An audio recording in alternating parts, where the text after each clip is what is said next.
Hi, everyone, and welcome again to another episode of All About Sports, the podcast. We're doing another special episode this week. This one's about the Indian Premier League, IPL. We have Mazhar and myself, Rishabh, on the line. But I also want to introduce you to a very, very special guest today, Dhruv Mahajan. Dhruv is a huge cricket fan, a huge football fan. He's also a fan of Chelsea. It's okay, we'll forgive him for that. In addition, Dhruv is also pursuing currently his MBA and MS in sports management at the University of Massachusetts and has worked with CONCACAF as well in the sporting world. Before we get into the meat of the discussion, on the IPL, we want to cover both what's happening in this season of the IPL as well as, step back and see, where the IPL is in the broader context of the cricketing world. But before all that, Dhruv, how are you doing? How are you enjoying this year's IPL? And lastly, are you rooting for someone? Yeah, dude, firstly, I'm doing great. Thank you. I'm sure you guys are doing well too. I've been following your podcast, like dope stuff. I'm loving this year's IPL, man. Like we've already had like three super overs already, so I mean, it can't. And I'm pretty sure you can't write this stuff. You can't fix this stuff at all. This is unbelievable stuff. And yeah, Kings 11 Punjab. Unfortunately, yeah, I'm from Janandar and I don't have an option now. Totally fair. Yeah, Kings 11 Yeah. is a bit of a dilemma. Bottom of the table, as always. Proud of it. Cemented. Well, no, thanks so much for joining, Dhruv. And with that, I think we can really get right into it. So let's start off with this season of the IPL. And at the time that we're recording this, the four teams in the top four currently are the Delhi Capitals, Mumbai Indians, Royal Challengers Bangalore, and Kolkata Knight Riders.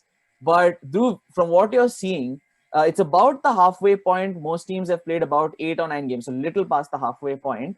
From what you're seeing, who do you think are the favorites to end up in those top four spots when the 14 games are done for everyone? Firstly, like the top four this time is very untraditional, I'd say, because you don't see Delhi and Bangalore in top four at all.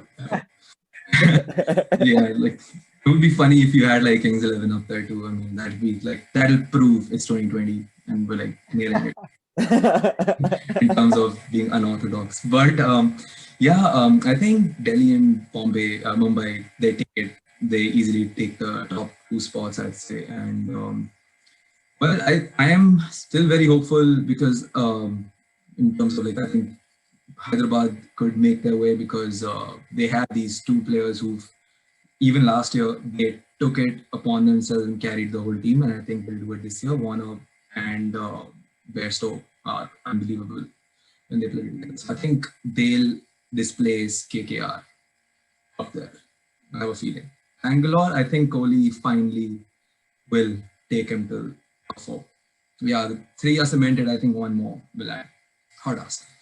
It's funny because I think RCB fans now have a bunch of confidence behind them. Like they've always had confidence, but now they actually have the standing to start saying stuff, which is kind of annoying. But I'm actually glad you mentioned that because I wanted to talk to both of y'all about the Delhi Capitals because I think they're a really fun team just because they're so young. What do you think has changed from the last? Because they're not really a staple usually in the top four. And what's fun is it seems like it's young Indian talent that's pushing them into the first place now, and they've performed phenomenally. I mean, obviously the Stoinis and Ashwin have also done really well. But what do you think has changed for them? What flip has switched to make them suddenly drive up into first place? Shreyas Iyer, like he took it. They gave him the captaincy. I don't know. He's 24, 25 years old. They gave him the captaincy middle of last year, and he killed it. I mean, they have Shikhar Dhawan in the team. They Yeah. have Ashwin in the team. They have like experienced players, but he's taken the captaincy and he's captaining people like Rabada as well. And I mean, these are big players to manage. Dhawan, Rabada, even Pant is another one of those. But I think these guys are suffering a little bit now because of their injuries. And I think they had a scare with Iyer, but surprisingly, he's back. And that's good. But Iyer, his captaincy has, I mean, you can see how composed he is. Never shows on his face, even if they're losing. Yeah, even if they're winning, it's like he's very calm. Yeah, That's That's it. I just to add to what Mahajan said about Iyer, and I think the major thing and one plus point that Delhi have had, and it's been a bit under the radar, is Dan Nortier's performance. He's been an amazing, immense bowler. I think Delhi were definitely. So when I was just doing a preview to the IPL and I saw that team and I said, my God, their Indian talent is all internationals when you look at it. Dhawan, Pant, Shreyas Iyer, Ashwin, Akshar Patel, Amit Mishra till a certain point, then he got injured. But the point is, everyone had international experience in their side, and to have Shreyas Iyer leading them is phenomenal. He's pretty much cemented his spot now in the Indian lineup with the way he's been playing. And what's interesting though, Mahajan, is who takes that number 4 spot in the lineup, right? Uh, how do they accommodate Rahul and Iyer? Or who do they leave out then? Do you take a gamble and probably go one bowler short? So what's your take on that? That's a great point, man. I think Dhawan would make way, and I think Rahul and Rohit Sharma will start opening very soon. Dhawan has been traditionally very good, and I think he's a very good option just in case Rahul, because I think Rahul is needed in the team. He's a wicket keeper as well, so we don't need another wicket keeper because he's doing a phenomenal job. Like he can do anything. Like if you put him in the outfield, he can take those phenomenal catches as well.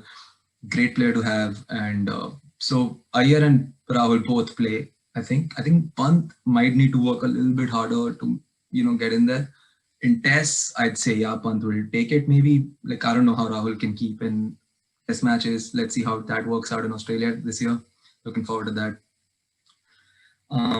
Yeah, but both will enter the team easily. That's a good point, and I'm happy y'all mentioned Shreyas Iyer also from a captaincy perspective. I mean, there's about a 6-year gap between him and Kohli.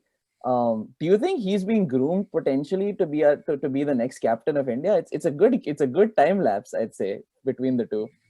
I was talking to Mazhar the other day about that. How I think Shreyas Iyer will be the next, at least I think in the next 2 years, I'd say the next T20 captain at least, because Kohli's managing all 3 formats on his own. No other country has, 3 different formats managed by one player. So I think Kohli also needs a little bit of rest. He doesn't need to play T20 as like at all, because if you have a full calendar, he's being overworked, I think. But yeah, that's Kohli. He's a superstar, so he can. I mean, he's the only guy I think who manages like 50 plus average in all 3 formats, and that's brilliant. So yeah, but I think Iyer will take it that he has managed the top players of the world in almost 2 seasons now, and yeah, why not? Why not? Dhoni wasn't that super experienced. Oh yeah, He got it. He figured it out. Man. I think Iyer is good. And he even has the IPL, the IPL feather in his cap that he's captain a team in IPL, which is something, for sure. And so with that, I think we. Oh, Mazhar, sorry, were you adding to that Shreyas Iyer legacy? I'm not sure, but doesn't Shreyas Iyer have a captaincy role in the Ranji? I'm not sure. Oh, maybe. I'm not sure. Yeah, I think he captains Mumbai. I think he does. I could be wrong. I'm not sure. I think it's Surya Kumar Yadav or him, but so he has that experience. So he's definitely embraced that. And he mentioned it last season as well, where he said, I don't want to let go of captaincy. And that really, that showed a lot of confidence in his own ability and believes that, yeah, you know what? I feel that I can perform better as a captain when I have that pressure and responsibility. And that speaks volumes of any player. It's not overconfidence with this guy. He backs it up. That last game 6, which he hit against Chennai, my God, it reminded me of Sachin 6 against Pakistan in the World Cup. Just a straight bat, no bottom nothing, just pure timing. He middled it straight down the ground. Wow, man. Like that was a proper throwback moment where, Mumbai batsmen, there's something about Bombay and batsmen. Yeah, that's all I'll say. So no, so that's the top of the table, and Shreyas Iyer, Delhi Capitals leading the table at the time of when we're recording this. With that, Dhruv, let's flip to the opposite side of the table. The Kings 11 Punjab team. what's going wrong for them? Because, in terms of run scoring, Rahul and Mayank Agarwal have had a great tournament so far. Mohammad Shami is having a pretty decent tournament from a bowling perspective. What's going wrong for them? Bad luck? Where do you think it's falling apart? It's that they're choking. It's very simple because those guys have a great team. Like, we have some great mix of experience and youngsters. We have Mayank Agarwal coming in, and what's his name? Ravi Bishnoi is amazing. He's spinner, yeah. We have Arshdeep Singh who took a couple of wickets against Bombay. So I mean, we have the young players, and then Rahul is leading them pretty well. Now Gale's come in. Like, there's a mix of experience, and but it's Kings 11 Punjab, and it's been, I don't know, 12, 11 seasons of IPL, and they've made it the playoffs once. So it's just Kings 11 and how they are, but I still think they can do it, because I don't see a technical problem with the team. I don't see it. Maybe they need to remove Maxwell. He's not performing, but he bowled pretty well against Bombay. He, again, didn't do anything with the bat. So it's just, you got to pick. They're struggling with picking their 4 international players as well. Like, they just got Gale in. They put Jimmy Neesham, he's not a bowler. He's not a specialist batsman. He's just somewhere in the middle. Chris Jordan, on and off.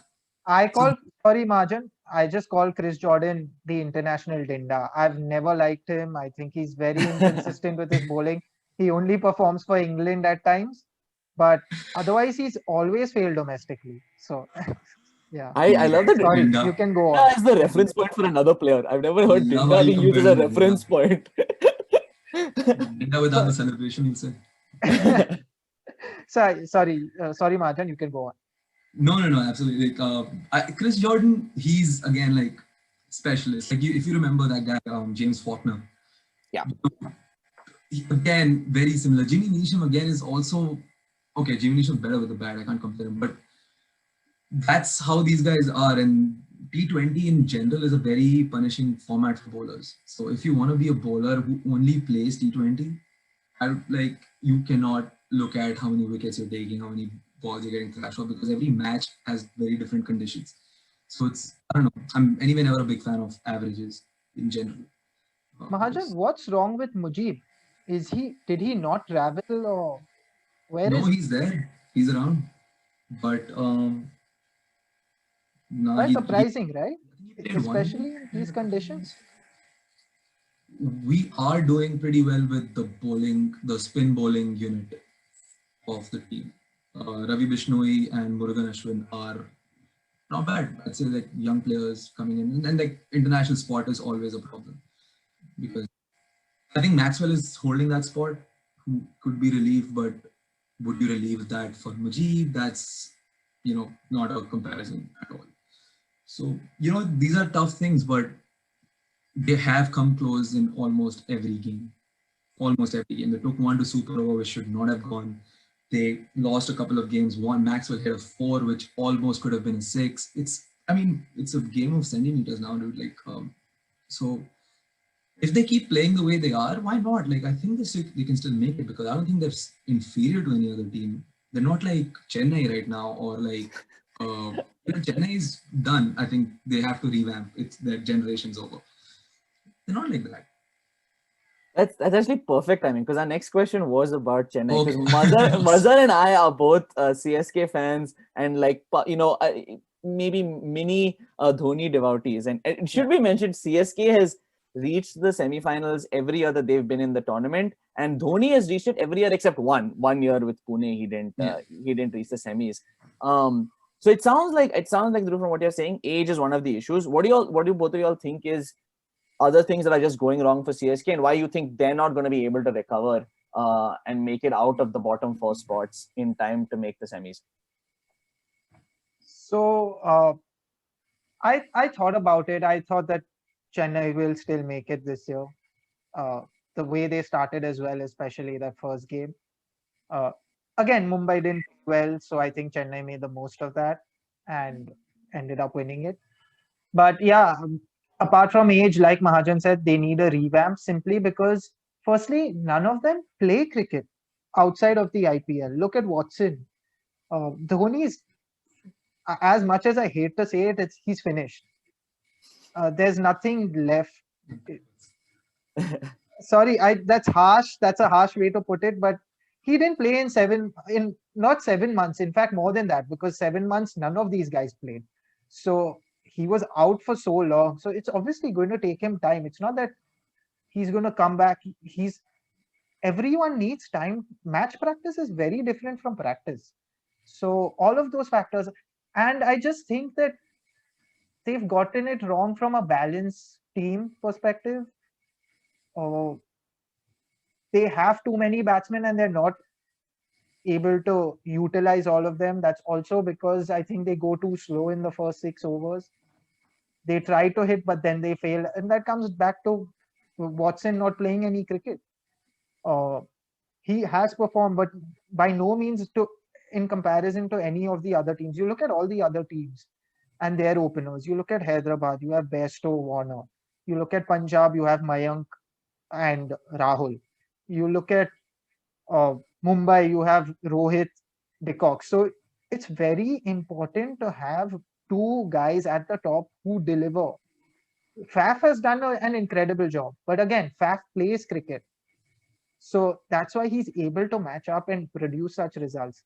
Raidu is very inconsistent again, and also he was out with injuries. So I just think they've got too much going wrong and they need to rectify it going forward. I don't see Dhoni playing the next IPL. So I think it starts from there because all the contracts again expire in 21. So it's going to be a fresh set of bidding and auctions going around. So yeah, I'm going to leave it to Mahajan now if he has any other opinions. The final nail in the coffin. No, you absolutely touched on like pretty much everything except like one.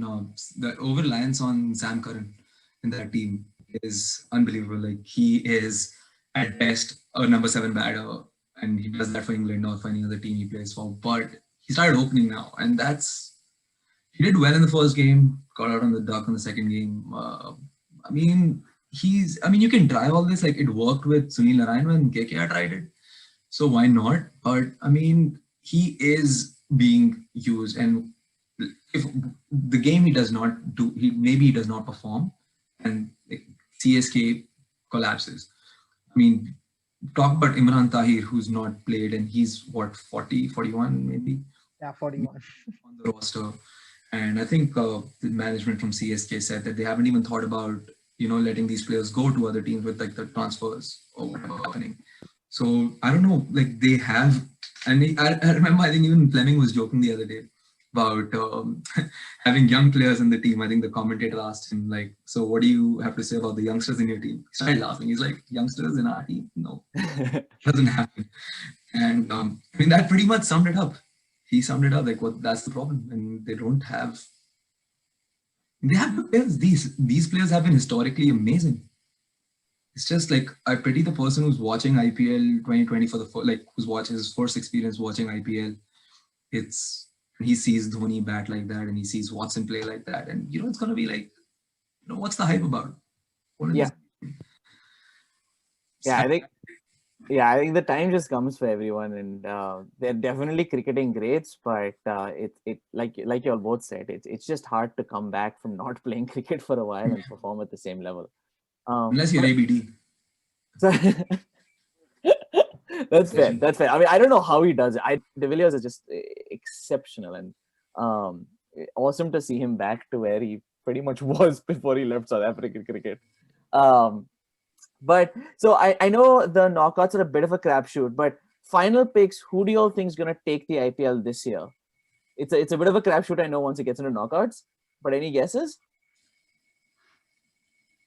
I think the final will be between Delhi and Bombay. Okay.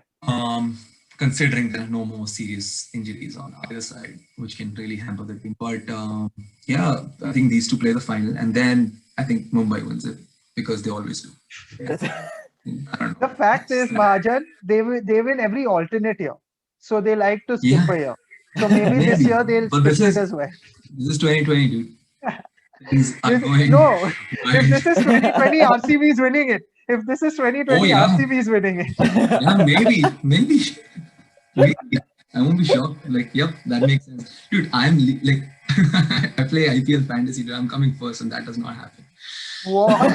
2020. It's 2020, dude. No, but I'm glad you brought that up. Just one thing. What's changed for RCB? I still can't figure that out because their bowling still, if you look at the names, they don't have marquee names there. They've always been dependent on their batting. Yes, batting's delivered again, but I think Navdeep Saini has turned a new leaf altogether. He's been amazing with he hits the block hole every time. So yeah, just Yeah. what your opinion on that? RCB in general, I think because they're playing in certain stadiums which are also not the biggest. This IPL has, I mean, the batters have sort of gone berserk a few times, and ABD, I think, who's picked up on these little things and he's used them to his advantage.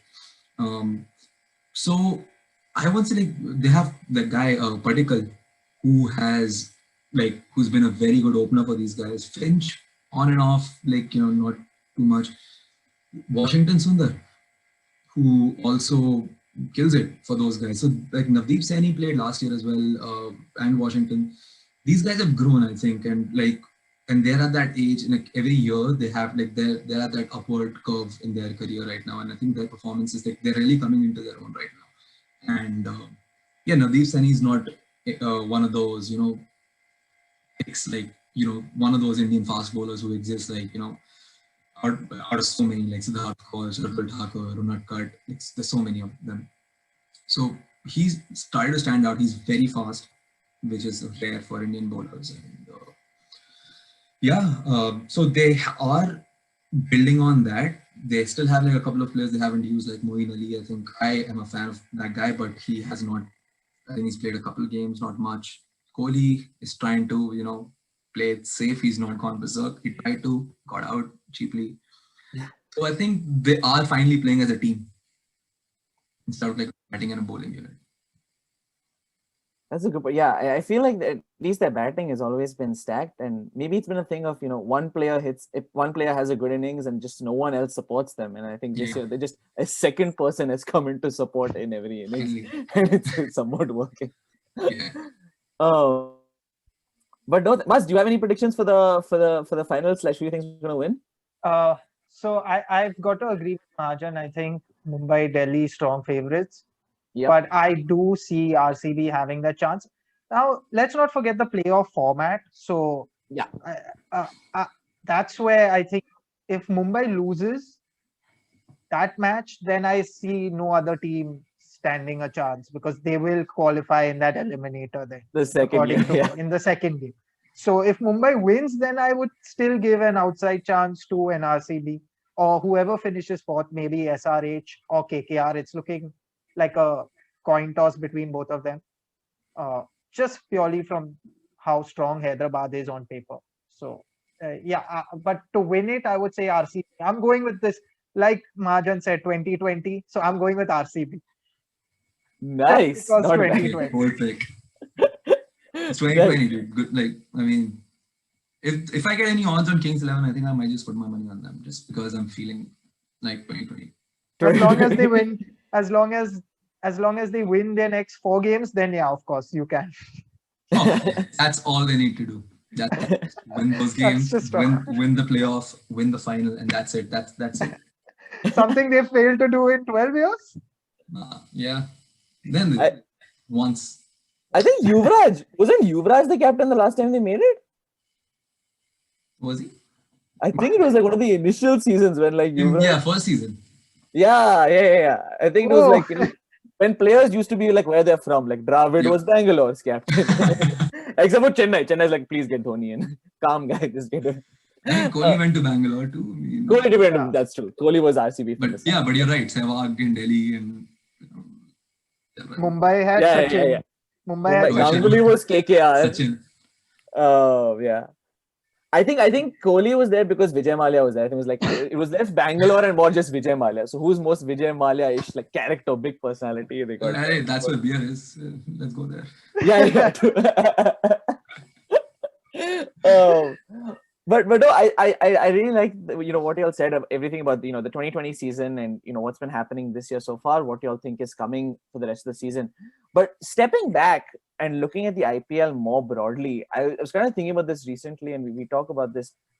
What is the end goal for the BCCI with IPL? Where is this going? Is it going to be just a tournament that's played every year? On the flip side, is there any potential for the cricketing world to kind of flip on its head and start to structure itself around a club format, somewhat similar to football, the way football works, the way the NBA works? The reason I bring this up is there are not a lot of series, or at least buy or try series that exist that bring in the kind of money that the IPL does and that league structure does. The bigger tournaments, the World Cup, etc., do, and you can still fit those in. Is there any room to, in the long run, shift cricket to being a club format? Wow.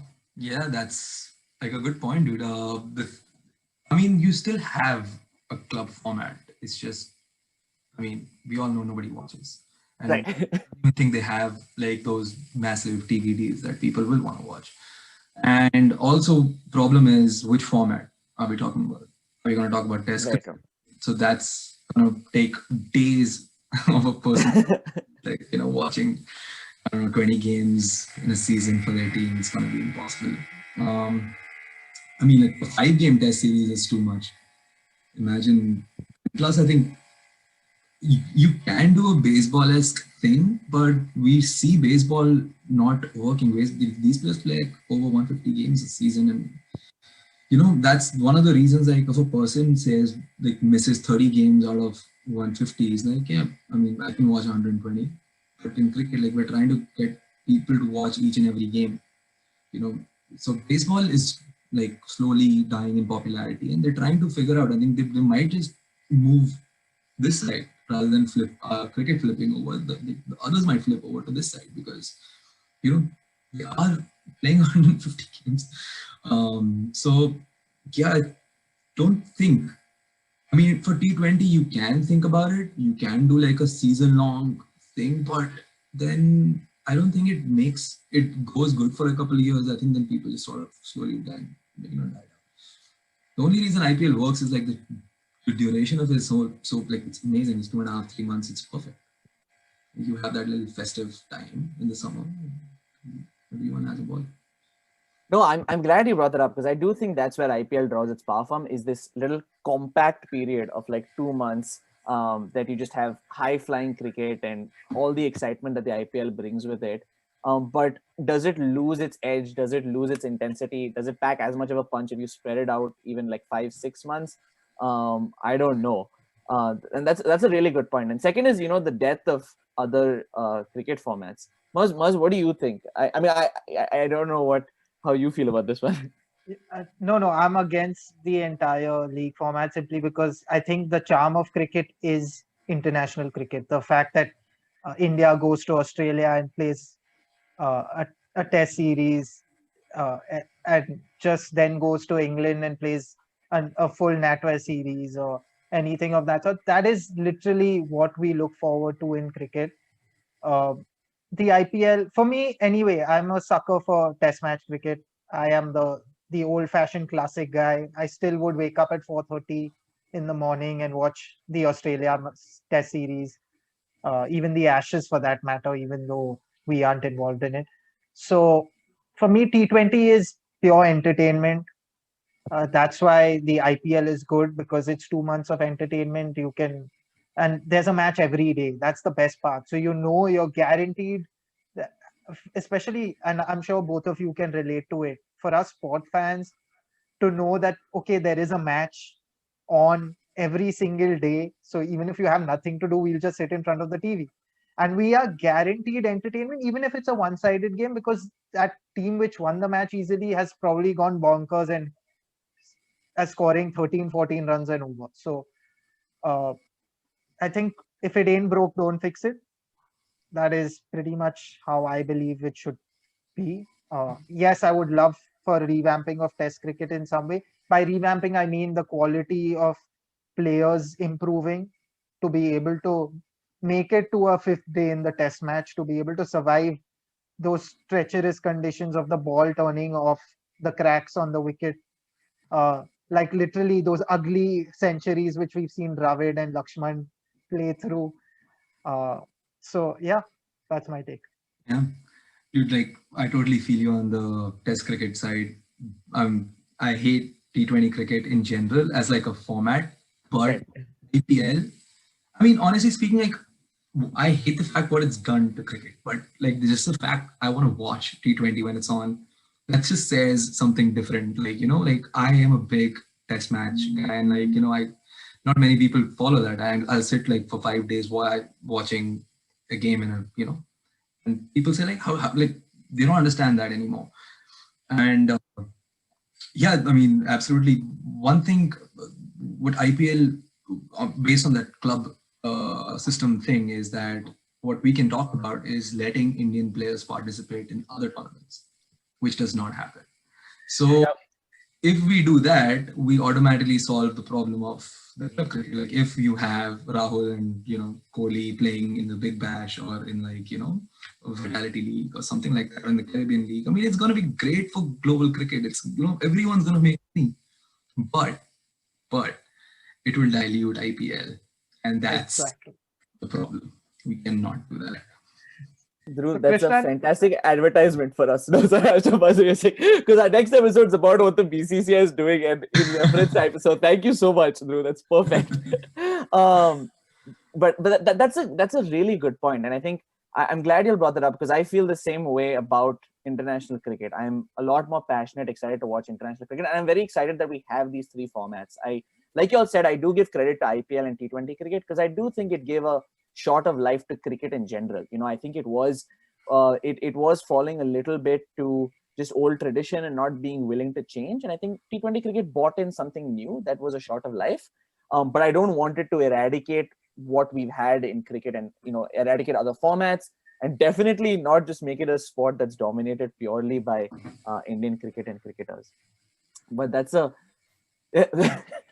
that's a good point, Dhruv. For those of you who are listening, Dhruv just a little symbol for money. But that's really all we had for today's episode. Dhruv, Maza, thank you so much. It was really fun discussing, you know, this IPL season, where the IPL is going, what the future is for the IPL. Thanks so much everyone for listening. If you did like this episode, do leave a like, share this episode, leave us comments on who you think is going to succeed. If you think we missed out any teams that you think could win it, could reach the top four, do let us know. And follow us on all our social media. Thanks so much. Take care, stay safe, and thanks, guys. Thanks, Krishna. Thank you, Thanks, guys. Dhruv. Thanks a lot. Thanks, Thank Dhruv. you guys for having me. Bye. Bye-bye.